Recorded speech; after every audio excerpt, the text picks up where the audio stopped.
चलिए आज हम लोग पढ़ते हैं नोडल एनालिसिस। इसके पिछले वीडियो में हम लोगों ने मैश एनालिसिस पढ़ा था, जिसमें हम लोग कुछ ऐसे क्लोज लूप या क्लोज मैश लेते थे और उसमें किरचॉफ्स वोल्टेज लॉ अप्लाई करते थे और किरचॉफ्स वोल्टेज लॉ अप्लाई करके अपनी इक्वेशंस बना करके उनको सॉल्व करते हैं और फिर हम अपने रिजल्ट्स इसमें फाइंड करते थे। अब हम पढ़ेंगे नोडल एनालिसिस। तो नोडल एनालिसिस में अपन क्या करते हैं कि ये नोड वर्ड से रिलेटेड है। और नोड वर्ड किस में आता था? तो हम जानते हैं नोड जो है वो किरचॉफ्स करंट लॉ में आता था। अब हम एक बार जल्दी जल्दी ये देख लें कि किरचॉफ्स करंट लॉ क्या होता है। तो किरचॉफ्स करंट लॉ के लिए हम एक बार रिवाइज करें तो किरचॉफ्स करंट लॉ क्या होता है कि किसी भी एक पर्टिकुलर नोड या पॉइंट पर आने वाले सारे करंट्स का अलजेब्रिक सम जो होता है वो जीरो होता है। मतलब कि algebraic sum of all currents meeting at a node is zero. तो मान लो एक नोड है, इसमें i1 i2 i3 करंट्स आ रहे हैं। तो i1 और i2 इनकमिंग करंट्स है, तो उसको मैंने नेगेटिव बनाया है, और i3 जो आउटगोइंग करंट है उसको पॉजिटिव बनाया है। और i3 minus i1 minus i2 is equal to zero, मतलब कि algebraic sum of all three currents is equal to zero. तो ये होता है KCL। ठीक है, चलिए हम पहुंचते हैं अब नोडल में। अब फिर से एक बार हम इस बात को ध्यान दें कि नोडल जो है उसमें नोड वर्ड आ रहा है। तो पहले अपन ये जान लें कि ये नोड क्या होता है, what is node in terms of this topic. ठीक है, तो नोड क्या है? एक ऐसा पॉइंट या जंक्शन है। नोड इज ए पॉइंट और junction where more than two branches या एलिमेंट्स आर कनेक्टेड। ठीक है, क्या चीज है? नोड जो है वो ऐसा पॉइंट या जंक्शन है जहां पर मोर देन टू ब्रांचेस या एलिमेंट्स, मतलब दो से ज्यादा ब्रांच या दो से ज्यादा एलिमेंट्स जो होते हैं वो कनेक्टेड होते हैं। ठीक है, जैसे हम ये जो एग्जांपल हमने एक बना करके रखा है, देखिए इसी में अपन लोग देखें तो यहां पर यदि इस पॉइंट को अपन लेते हैं, ये भी एक पॉइंट है। इसमें देखिए कितने एलिमेंट्स जुड़े हैं, एक एलिमेंट ये है और एक एलिमेंट ये है। दो एलिमेंट्स जुड़े हैं, तो क्या ये नोड होगा? नहीं, हमारा होना क्या चाहिए? मोर देन टू एलिमेंट्स होना चाहिए। ठीक है, दो से ज्यादा एलिमेंट होंगे तभी हम उसको नोड बोलेंगे, तो इसलिए ये नोड नहीं होगा। क्या ये नोड होगा? तो यहां कितने एलिमेंट जुड़े हैं देखें, यहां एक रेजिस्टेंस है, करंट सोर्स है और वोल्टेज और रेजिस्टेंस सीरीज में है। तो यहां पर तीन एलिमेंट्स कनेक्टेड हैं, तो इसलिए ये एक नोड हो जाएगा। ये नोड होगा क्या? तो देखिए यहां पर ये कनेक्टेड है, ये वाली ब्रांच भी कनेक्टेड है और ये वाली ब्रांच भी कनेक्टेड है। तो यहां पर दो से ज्यादा ब्रांचेस कनेक्टेड है, इसलिए ये भी एक नोड हम कंसीडर करेंगे। लेकिन क्या हम इसको नोड कंसीडर करेंगे? तो यहां पर कितनी ब्रांचेस कनेक्टेड है? तो देखिए ये एक ब्रांच कनेक्टेड है, इसको हम ब्रांच नहीं लेंगे क्योंकि यहां पर कोई भी एलिमेंट कनेक्टेड नहीं है। जहां पर एलिमेंट कनेक्टेड होता है उसी को अपन ब्रांच बोलते हैं। यहां से सिर्फ एक ब्रांच कनेक्टेड है, तो इसलिए अपन इस पॉइंट को नोड नहीं लेंगे। ध्यान रखिए, क्या इस पॉइंट को अपन नोड ले सकते हैं? तो हाँ, ले सकते हैं, क्योंकि देखिए यहां पर यदि हम यहां से थोड़ा आगे बढ़े तो ये दो ब्रांचेस कनेक्टेड हैं और इधर आगे बढ़े तो ये दो ब्रांचेस कनेक्टेड है। मतलब इस पर्टिकुलर नोड से एक, दो, तीन और चार ब्रांचेस कनेक्टेड है, तो इसलिए ये भी एक नोड होगा। ठीक है, तो इस प्रकार से अपन नोड जो है किसी भी डायग्राम में ऑब्जर्वेशन से ढूंढ सकते हैं। तो हमारा पहला काम यही रहेगा नोडल एनालिसिस में कि हम सबसे पहले फाइंड करें कि नोड कौन कौन से हैं। जैसे हमने इस पर्टिकुलर डायग्राम में फाइंड किया कि ये एक नोड है, सपोज इस नोड का नाम A है। ये एक नोड है, सपोज इस नोड का नाम B है। ये एक तीसरा नोड है, सपोज इस नोड का नाम C है। ठीक है, तो इस प्रकार से हमने कितने नोड फाइंड किए? तीन नोड इसमें फाइंड कर लिए हैं। ठीक है, चलिए अब मान लो हम नोड को फाइंड कर लेते हैं, तो हमको क्या करना है? किरचॉफ्स करंट लॉ अप्लाई करना है। किरचॉफ्स करंट लॉ क्या होता है? कि algebraic sum of all the currents at a node is equal to zero. तो अब हमको करंट्स फाइंड करना रहेगा। तो नोड फाइंड करने के बाद हमारा जो एम रहेगा वो ये रहेगा कि हम किसी तरह से उस पर्टिकुलर नोड के सारे करंट्स फाइंड करें। तो चलिए अपन करंट फाइंड करने का मेथड देख लेते हैं। तो सबसे पहले मैं बताता हूं आपको करंट फाइंड करने के हमारे मेनली 3 रूल्स होंगे। तो करंट फाइंड करने के जो रूल्स होंगे हमारे वो 3 रहेंगे टोटल। एक एक करके अपन उसको डिस्कस करते हैं। चलिए, तो रूल नंबर 1 जो रहेगा, मान लो मुझे दो नोड के बीच का करंट निकालना है। सपोज ये एक नोड A है, ये एक नोड B है। इनके बीच में एक रेजिस्टेंस ऐसा कनेक्टेड है और मुझे बोला गया है कि इसका करंट फाइंड करिए। ठीक है, तो यदि मुझे इसके बीच का करंट फाइंड करना है, सपोज करंट ऐसा जा रहा है जिसकी वैल्यू है I1 मान लेते हैं। ठीक है, या हम मान लेते हैं इसकी वैल्यू IAB है, तो अपने को ज्यादा अच्छे से समझ में आ जाएगा। AB मतलब A से B की तरफ जाने वाला करंट। तो हम इस करंट को कैसे फाइंड करते हैं? तो देखिए इस करंट को हम लोगों को फाइंड करने का बहुत सिंपल सा तरीका है। ओम्स लॉ अपने को याद है। ओम्स लॉ क्या होता था? I is equal to potential difference between two points divided by resistance होता था। ठीक है, V अपॉन R, और V को क्या बोलते हैं अपन? Potential difference divided by resistance. यहां पर भी हम लोग को यदि आई ए बी निकालना होगा, तो मेरे को यदि आई ए बी निकालना है तो आई ए बी में कैसे फाइंड करूंगा? Potential difference between these two points divided by resistance. Suppose ये रेजिस्टेंस आर है, कितना है रेजिस्टेंस? आर है। तो मैं आई ए बी कैसे निकालूंगा? तो आई ए बी मतलब ए से बी की तरफ करंट जा रहा है, तो करंट हमेशा हायर पोटेंशियल से लोअर पोटेंशियल की ओर जाता है। इसका मतलब ए का पोटेंशियल ज्यादा होगा, बी का पोटेंशियल कम होगा। तो हम इसको लिखेंगे V A minus V B divided by R. ठीक है, ए से बी की तरफ जाने वाला करंट। मान लो मुझसे पूछा जाए कि करंट फ्रॉम बी टू ए निकालिए, उसकी वैल्यू हो जाएगी आई बी ए। मान लेते हैं अपन the value of current from B to A is I B A. तो इस समय हम क्या मानेंगे कि बी को हायर पोटेंशियल मानेंगे और ए को लोअर मानेंगे, क्योंकि करंट हमेशा हायर से लोअर फ्लो होता है। तो हम अज्यूम करेंगे कि बी का पोटेंशियल हायर है, तो V B minus V A divided by R. कुछ नहीं करना है, potential difference between the points divided by resistance. B का पोटेंशियल माइनस ए का पोटेंशियल डिवाइडेड बाय इसके रास्ते का सारा रेजिस्टेंस। तो इस पूरे रास्ते में रेजिस्टेंस है आर। तो इस प्रकार से हम लोग रूल 1 के हिसाब से यदि हमारे दो नोड के बीच में एक रेजिस्टेंस है तो करंट इस हिसाब से अपन निकाल सकते हैं। ठीक है, अब यदि सेकंड केस आता है अपना, एक ऐसा केस आता है जिसमें हमारे पास दो नोड के बीच में, जैसे मान लो ये नोड ए है, ये नोड बी है, और इसके बीच में मान लो एक ऐसा करंट सोर्स दिया हुआ है। ठीक है, क्या दिया हुआ है? Current source. और उस करंट सोर्स की वैल्यू है आई एम्पियर। हमसे यदि पूछा जाए कि find current I A B, तो इसमें अपने को कोई ओम्स लॉ नहीं लगाना है। इसके नोड के वोल्टेजेस पर ये करंट बिल्कुल डिपेंड नहीं करेगा। सीधे सीधे इस करंट सोर्स की वैल्यू जो होगी वही हमारे current from A to B रहेगी। देखिए करंट कहां से कहां जा रहा है, इसका एरो हेड किस तरफ है? बी की तरफ है, मतलब ये ए से बी की तरफ जा रहा है। तो I A B is equal to I.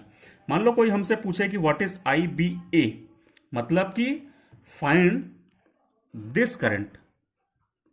I B A find करने के लिए किसी ने हमसे कहा आई बी ए क्या होगा? बी से ए की तरफ जाने वाला करंट। लेकिन ये करंट की डायरेक्शन कैसी है? ये ए से बी की तरफ है, तो आई बी ए कितना हो जाएगा? कुछ नहीं होगा, बस माइनस आई हो जाएगा। क्लियर है? आई होप आप लोगों को समझ में आ गया होगा। यदि करंट सोर्स दिया है तो हमको नोड के वोल्टेजेस से फिर कोई रिलेशन नहीं रखना है। सीधे सीधे सोर्स, करंट सोर्स की जो वैल्यू होगी वही करंट बिटवीन द नोड्स होगा। यदि इसी की डायरेक्शन में करंट निकालना है तो I A B is equal to I हो जाएगा, और यदि हमको अपोजिट करंट पूछा जाए तो I A B is equal to minus I हो जाएगा। ठीक है, तो आई होप आप लोगों को समझ में आ गया होगा ये। थर्ड जो रूल है, थर्ड रूल यदि अपन लोग देखें तो मान लो हमारे पास दो नोड हैं ए और बी, और इनके बीच में एक रेजिस्टेंस है, लेकिन साथ ही साथ एक वोल्टेज सोर्स भी कनेक्टेड है, जो कि बहुत कॉमन चीज है और ऐसा हमेशा आपको मिलेगा हर जगह पर। सपोज इसकी वैल्यू आर है, इसकी वैल्यू ई है। ये वाला ए नोड है जिसका वोल्टेज वी ए अपन मानते जा आ रहे हैं पहले से। ये नोड बी है जिसका वोल्टेज हम हमेशा से वी बी अज्यूम करते आ रहे हैं। ठीक है, तो अब हम लोगों को मान लो इसमें से करंट की वैल्यू फाइंड करने के लिए कहा जाए तो कैसे निकालेंगे अपन? बहुत सिंपल है, देखिए फिर से potential difference divided by resistance करना है। तो अब की बार कैसे करेंगे? ध्यान रखिएगा कि आई ए बी मैं निकाल रहा हूं। ठीक है, आई ए बी अपन फाइंड कर रहे हैं, मतलब हम ये वाला करंट फाइंड कर रहे हैं, आई ए बी फाइंड कर रहे हैं। ठीक है, ए से बी की तरफ जाने वाला करंट हम लोग फाइंड कर रहे हैं। ठीक, तो कैसे होगा वो करंट? देखिए वी ए माइनस, अब ये वाला वोल्टेज आ जाएगा तो हमको लिखना पड़ेगा ई माइनस, क्योंकि हम डिफरेंस ले रहे हैं तो इस नोड से लेकर के अगले नोड तक हमको जाना है। ध्यान रखिएगा, एकदम ध्यान से सुनिए। इस नोड से स्टार्ट करना है और अगले नोड तक पहुंचना है जब तक कि हमारे पास अगला नोड ना आ जाए, और रास्ते के सारे वोल्टेजेस को माइनस करते जाना है। तो मैं सबसे पहले क्या करूंगा? V A minus E minus V B, तो इस नोड पर पहुंचा तो इसका वोल्टेज वी बी है। तो मैं क्या कर रहा हूं? ए से चल रहा हूं बी की तरफ, और रास्ते में मुझे जितने वोल्टेजेस मिलते जाएंगे सबको मैं माइनस करते जाऊंगा, सब्ट्रैक्ट करते जाऊंगा। सबसे पहले V A minus E minus B whole divided by इस पूरे रास्ते का जो रेजिस्टेंस होगा। तो इस पूरे रास्ते में एक ही रेजिस्टेंस है आर, तो मैं लिख दूंगा आर। मान लो इस रास्ते में एक रेजिस्टेंस और होता तो मुझे आर प्लस ये वाला आर करना पड़ता, मतलब R1 आर प्लस R2 करना पड़ता है, मतलब ए और बी के बीच के सारे रेजिस्टेंस से हमको डिवाइड करना पड़ेगा। तो इस हिसाब से अपना आई ए बी निकल जाएगा। बिल्कुल सिमिलरली यदि अपने को कोई आई बी ए पूछे कि what is the value of I B A, मतलब कि ये वाला करंट हमसे पूछे कोई आई बी ए, तो वो कैसे निकलेगा? कुछ नहीं करना, फिर वही सेम चीज, बी से ए की तरफ जाना है और रास्ते में जितने वोल्टेजेस मिलते जाएं सबको माइनस करते जाना है। तो देखिए कैसे होगा, सबसे पहले वीबी माइनस, रास्ते में क्या वोल्टेज मिला ई, लेकिन मुझे इधर से इधर जाते समय पहले माइनस साइन मिल रहा है, तो ये वोल्टेज कितना हो जाएगा? जो साइन हमको पहले मिलता है वही वोल्टेज हमको लेना पड़ता है, तो पहले मेरे को माइनस साइन मिला तो मैं लिखूंगा माइनस ई, तो मैं लिख दूंगा माइनस ई, फिर माइनस, और यहां पहुंचा तो क्या मिला? वी ए, तो मैं लिखूंगा वी ए। तो वीबी माइनस ये वोल्टेज माइनस ये वोल्टेज, ठीक है। जितने वोल्टेजेस मिलते जाएंगे सबको माइनस करते जाना, तभी पोटेंशियल डिफरेंस निकलेगा। याद रखिए पोटेंशियल डिफरेंस निकालना है, और divided by total resistance of the total resistance between the nodes, तो ये हो गया डिवाइडेड बाय आर। तो ये कितना हो जाएगा? ये हो जाएगा V B plus E minus V A divided by R, ये हो जाएगा आई बी ए, ठीक है। तो ये तीन मेजर कंडीशंस होती हैं जिसके बारे में हम लोगों को पढ़ना है, और इसी से रिलेटेड जो है क्वेश्चंस जो बनते हैं अपने, ठीक है। तो आई होप आप लोगों को ये समझ में आ गया होगा। अब इसी का अपन एक एग्जांपल लेकर के देखते हैं, मतलब प्रॉब्लम में करके देखते हैं। जो प्रॉब्लम हम लोगों ने कंसिडर किया था इसमें कैसे सॉल्व होगा, एक बार इसको भी अपन लोग सॉल्व करके देखें कि ये कैसे बनेगा। चलिए, तो मान लो हम लोग ये एक सिंपल सा, इसको समझने के लिए, नोडल एनालिसिस करने के लिए एक ले रहे हैं। हमारे पास एक सर्किट है, इसमें हम लोगों ने पहले ही नोड को फाइंड कर लिया, क्योंकि हमारा पहला टास्क रहता है फाइंड नोड्स, ठीक है। टोटल कितने नोड हैं? 1, 2 और 3 हम लोग पहले ही डिस्कस कर चुके हैं कि कैसे ये 3 नोड होंगे, ये दोनों नोड नहीं होंगे, ये डिस्कस कर चुके हैं, ठीक है। 3 नोड हैं, तो हमको हमेशा क्या करना है कि जितने भी नोड होंगे उसमें से कंसीडर 1 नोड एज रेफरेंस। कोई भी एक नोड को अपने को रेफरेंस कनेक्ट करना है, और मोस्ट ऑफ द केसेस जिस नोड से सबसे ज्यादा एलिमेंट्स कनेक्टेड रहते हैं उसी को अपन नोड कनेक्ट करते हैं। देखिए इस नोड से 3 एलिमेंट कनेक्टेड है, इस नोड से 3 एलिमेंट कनेक्टेड है, लेकिन इस नोड से 1, 2, 3, 4 एलिमेंट कनेक्टेड है, तो इसलिए हम इसको ही रेफरेंस नोड ले लेते हैं। और रेफरेंस नोड लेने का मतलब है इसको अपन ग्राउंड मान लेते हैं, और रेफरेंस नोड का मतलब होता है voltage of reference node is equal to 0। हम लोग मानते हैं कि रेफरेंस नोड का वोल्टेज कितना होगा? 0 रहता है। याद रखिएगा, जिस भी नोड को अपन रेफरेंस लें उसके वोल्टेज को आपको 0 मान लेना है। बचे हुए नोड्स को कुछ ना कुछ वोल्टेज हमको अज्यूम करना है। जैसे बचे हुए कितने नोड हैं? टोटल 3 नोड थे, एक हो गया हमारा रेफरेंस, तो बचे कितने?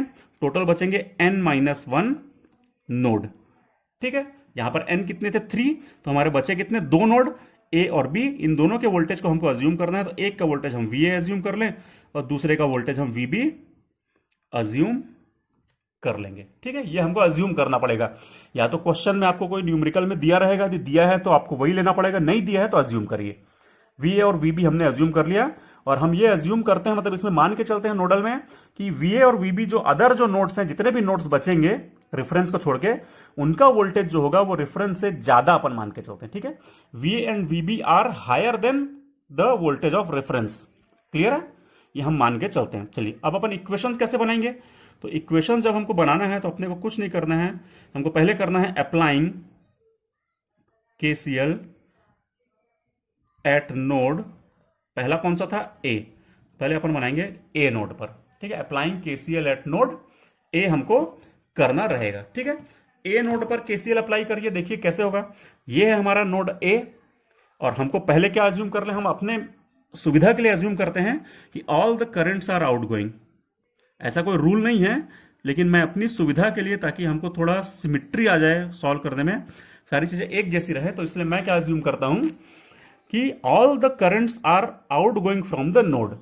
ठीक है, आप इनकमिंग भी अज्यूम कर सकते थे, कैसा भी अज्यूम कर सकते थे, लेकिन एक सिमेट्री के लिए अपन आउटगोइंग अज्यूम करते हैं। तो suppose all the currents are outgoing, तो मैंने उसको पहले ही ड्रॉ कर लिया है। पहले ड्रॉ कर लेने से हमको इक्वेशन बनाने में आसानी रहेगी। तो सबसे पहले मैं क्या करूंगा, मेरे पास 3 ब्रांचेस हैं, दिख रही है मुझे 3 ब्रांचेस, मैंने 3 करंट अज्यूम कर लिए हैं। तो सबसे पहले मैं इस ब्रांच का करंट निकालने की कोशिश करता हूं। चलिए, इस रास्ते का तो कैसे निकालते थे अपन याद है, यहां पर हमारा जो थर्ड मेथड था, ये वाला मेथड, वही केस है यहां पर। ठीक है, एक नोड, ये दूसरा नोड, और बीच में एक वोल्टेज और रेजिस्टेंस। तो क्या करना है हमको, पहले नोड से स्टार्ट करना है, पहले नोड का वोल्टेज माइनस करते जाना है आगे के सारे वोल्टेजेस को। तो मैं आगे पहुंचूंगा तो मुझे वोल्टेज मिलेगा E1, तो मैं उसको माइनस कर दूंगा। फिर मैं आगे पहुंचूंगा तो मुझे वोल्टेज मिलेगा VC, और VC की वैल्यू कितनी है 0, तो मैं लिख दूंगा 0 होल डिवाइडेड बाय इस पूरे रास्ते का रेजिस्टेंस कितना है, यहां से मैं चलूंगा तो R1 और सिर्फ R1, और कोई रेजिस्टेंस नहीं है, तो इसलिए डिवाइडेड बाय R1। क्लियर है, इस नोड से स्टार्ट करना है, अगले नोड तक जाना है, अगला नोड मुझे यहां मिलेगा। तो इस नोड से चलते हुए आगे के सारे वोल्टेजेस को माइनस करते हैं ना, तो VA minus E1 minus 0 divided by इसके रेजिस्टेंस R1। ठीक है, अब मैं फाइंड करता हूं इस वाली ब्रांच का करंट, ठीक है, नीचे वाली ब्रांच का। तो इस ब्रांच का करंट कैसे निकालूंगा, तो मैं पहले प्लस कर दूंगा, क्योंकि मैंने सारे करंट्स का आउटगोइंग लिया है, देखिए, तो इसलिए मुझे प्लस करना है कि summation of all the outgoing currents is equal to 0। तो मैं सम करता जाऊंगा, तो मैंने यहां पे प्लस का साइन लगा दिया। अब मुझे देखना है कि ये क्या चीज है, ये करंट सोर्स है, और हमने यहां पर डिस्कस किया है कि जब करंट सोर्स रहा करेगा तो नोड के वोल्टेजेस से अपना कोई रिलेशन नहीं रहेगा, हम सीधे सीधे करंट सोर्स की वैल्यू को इस ब्रांच के करंट के बराबर लिख देंगे। तो इस सोर्स करंट की वैल्यू क्या है, I1 है, और इसकी डायरेक्शन कैसी है, इसकी डायरेक्शन इनकमिंग है, हमारे अज्यूम डायरेक्शन के अपोजिट है, तो इसलिए ये हो जाएगा -I1। तो मुझे लिखना पड़ेगा -I1। ठीक है, अब मुझे निकालना है इस ब्रांच का करंट जो A से B की तरफ है, मतलब A और B के बीच के करंट। ठीक है, तो फिर मैं वही करूंगा, VA माइनस, कैसे लिखूंगा, इस नोड से अगले नोड तक जाऊंगा, ये अगला नोड है, और रास्ते में जितने वोल्टेजेस मिलेंगे सबको माइनस करता जाऊंगा, डिवाइडेड बाय टोटल रेजिस्टेंस कर दूंगा। तो मुझे VA minus E2 minus VB upon R2 हो जाएगा। तो VA minus E2 minus VB whole divided by R2। Clear है, आई होप आप लोगों को समझ में आ गया होगा। इस नोड से स्टार्ट करना है, अगले नोड तक पहुंचना है, रास्ते में आने वाले सारे वोल्टेजेस को माइनस करता जाना है, सब्ट्रैक्ट करते जाना है। तो VA minus E2 minus VB और डिवाइडेड बाय इस रास्ते के सारे रेजिस्टेंस को डिवाइड कर देना है। एक ही रेजिस्टेंस था R2, हमने उससे डिवाइड कर दिया, और जब हमने तीनों करंट्स ले लिए हैं तो summation of all the currents is equal to कितना होता है 0। ये बन जाएगी हमारी एक इक्वेशन, इसको थोड़ा सॉल्व कर लीजिएगा, E1, ये हमारी एक इक्वेशन बन जाएगी इस प्रकार से। ठीक है, चलिए अब हम लोग लगाते हैं applying KCL eight node B।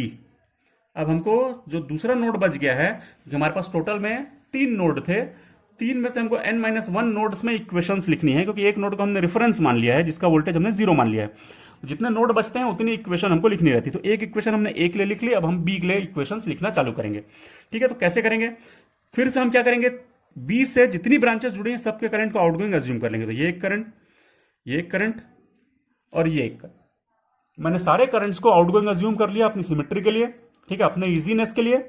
अब मैं 1 बाय 1 सब करंट्स के इक्वेशन को लिखता जाऊंगा। तो पहले मैं इस करंट को लिखता हूं, मान लीजिए इस तरफ के करंट को, तो क्या होगा, वही मेथड सेम, इसके वोल्टेज को लेना है और अगले नोड तक पहुंचना है। अगले नोड तक पहुंचते समय रास्ते में जितने वोल्टेजेस आएंगे सबको माइनस करते जाना है और डिवाइडेड बाय टोटल रेजिस्टेंस को कर देना है। ठीक है, तो देखिए VB माइनस, फिर मुझे क्या मिलेगा, माइनस E2 मिलेगा। तो VB minus minus E2 minus VA whole divided by R2। ठीक है, तो उसी चीज को मैं यहां पर लिख रहा हूं, आप लोगों ने डायग्राम तो देख लिया है। क्या होगा, VB माइनस, फिर मुझे क्या मिला, माइनस E2 मिला, तो मैं कर दूंगा माइनस E2। ये देखिए, ये वाले मेथड के हिसाब से, ये वाले मेथड के हिसाब से यदि मैं यहां से यहां चल रहा हूं तो मुझे पहले माइनस मिलता है, तो मैं माइनस E लिखूंगा। तो VB माइनस माइनस E था, तो वैसे ही VB माइनस माइनस E2 लिखूंगा, माइनस, उसके बाद मुझे अगले नोड पर पहुंच गया तो VA होल डिवाइडेड बाय पूरे रास्ते का रेजिस्टेंस था R2, तो मैंने लिख दिया R2। अब अपन पहुंचते हैं, ये वाला हो गया ब्रांच।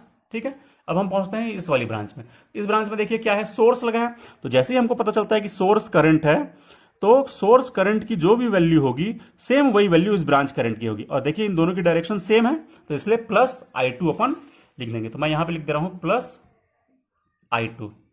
फिर मैं प्लस लगाऊंगा क्योंकि मैं summation of all the outgoing currents is equal to 0 कर रहा हूं। सारे करंट्स आउटगोइंग है तो मैं summation of all outgoing currents is equal to 0 लिखूंगा। चलिए अब मैं इस रास्ते में पहुंचता हूं क्योंकि मेरा ये रास्ता हो गया, ये रास्ता हो गया। अब मैं इस रास्ते से आता हूं, ऐसे आता हूं, ऐसे इस नोड पर पहुंचूंगा। तो फिर मैं वही करूंगा, वीबी माइनस, इस नोड पे पहुंच गया तो 0, तो क्या हो गया, VB minus 0 divided by resistance R3। तो बहुत सिंपल हो गया। यहां पर मैं लिखूंगा VB minus 0 divided by R3 और होल इज इक्वल टू 0, क्योंकि सारे का समेशन, ये पहला करंट, ये दूसरा करंट, ये तीसरा करंट का समेशन इज इक्वल टू 0, क्योंकि B से 3 ब्रांचेस जुड़ी थी। इसको आप सिंप्लीफाई अपने हिसाब से कर लीजिएगा। VB upon R2 plus VB upon R3 minus VA upon R2 और बाकी चीजों को उधर ले जाइएगा तो ये हो जाएगा E2 upon R2 minus I2। ठीक है, ये हो जाएगी हमारी इस इक्वेशन के थोड़ा सा सिंप्लीफाई। तो ये हमारी इक्वेशन नंबर 1 बनी थी, ये हमारी इक्वेशन नंबर 2 बन गई। इसमें देखिए ये सारी चीजें कांस्टेंट हैं, इसमें ये सारी चीजें कांस्टेंट थी। VA और VB अननोन है, यहां पर भी VB और VA अननोन है। तो दो इक्वेशंस हैं, दो अननोन है, इसको अपन बहुत आराम से सॉल्व कर सकते हैं। और बहुत आराम से सॉल्व करने के बाद हम फाइंड कर लेंगे, फाइंड VA एंड VB, जो हम दो साइमल्टेनियस इक्वेशंस को साथ में सॉल्व करके दो अननोन आराम से निकाल सकते हैं। कोई भी मेथड से आप निकाल लीजिएगा तो VA और VB हमारा फाइंड हो जाएगा। अब मान लो हमसे पूछा जाए कि इस ब्रांच का करंट निकालिए, तो इस ब्रांच का करंट कैसे निकलेगा, VB minus 0 divided by R3। तो हम इस ब्रांच का करंट निकालेंगे। हमसे मान लो इस ब्रांच का करंट निकालने के पूछा है तो VA minus E2 minus VB upon R2 करेंगे तो इस ब्रांच का निकल जाएगा। इस प्रकार से हमसे कहीं का भी करंट यदि पूछा जाए तो यदि हमको ये वोल्टेज और ये वोल्टेज पता है तो हम हर ब्रांच का करंट जो है वो फाइंड कर सकते हैं। तो हमको इस प्रकार से नोडल एनालिसिस जो है वो सॉल्व करना है। कुछ मेरे ख्याल से आपको कोई प्रॉब्लम नहीं आएगी, समझ में आ गया होगा। सबसे बेसिक चीज है कि अपने को नोड फाइंड करना है, कितने नोड हैं, उसमें से एक को रेफरेंस मानना है। तो बचे n-1 नोड्स, n-1 नोड्स की इक्वेशंस अपने को लिखना है, किरचॉफ्स करंट लॉ की इक्वेशन। थोड़ा सा इजीनेस के लिए हम अज्यूम कर लेते हैं कि उस नोड से जाने वाले सारे करंट्स आउटगोइंग हैं, इस नोड से जाने वाले सारे करंट्स आउटगोइंग हैं। इसके कारण हम क्या करेंगे, सारे करंट्स को इंडिविजुअली निकालेंगे और सबको सम करते जाएंगे। ठीक है, करंट्स कैसे निकालना है तो उसका ये मेथड मैंने समझा दिया था, आप लोगों को समझ में आ गया होगा। इस मेथड से अपन करंट्स निकालते जाएंगे और फिर जितनी इक्वेशंस हमारी बनेंगी उनको साइमल्टेनियसली सॉल्व कर लेंगे। ठीक है, तो आई होप आप लोगों को समझ में आ गया होगा। ये है हमारा पूरा complete nodal analysis. Thank you.